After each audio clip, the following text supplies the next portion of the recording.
નમસ્કાર દર્શક મિત્રો, હું દક્ષા પ્રજાપતિ એમડીપી ગુજરાતી ન્યૂઝ ચેનલમાં આપનું સ્વાગત છે. તો નિહાળો આજના મુખ્ય સમાચાર. જિલ્લા કલેક્ટર શ્રી મિહિર પટેલના અધ્યક્ષસ્થાને પાલનપુર શાક માર્કેટ વિસ્તારમાં સફાઈ સેવા ઝુંબેશનું આયોજન કરાયું.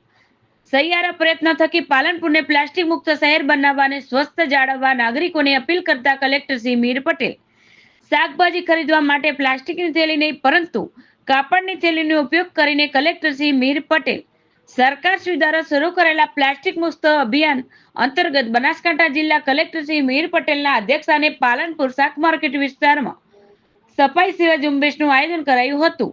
જિલ્લા કલેક્ટર શ્રી સહિતના અધિકારીઓ, નગરપાલિકા પ્રમુખ શ્રી, કમિટીના સભ્યો અને બહોળી સંખ્યામાં લોકો ઉપસ્થિત રહીને શાક માર્કેટ વિસ્તારમાં ફેરીઓ અને વેપારીઓ પ્લાસ્ટિકનો ઉપયોગ નહીં કરતા બાબતે સંવાદ કરાયો હતો. અહેવાલ દિલીપસિંહ સોલંકી. વધુ સમાચાર માટે નિહાળતા રહો એમડીપી ગુજરાતી ન્યૂઝ ચેનલ.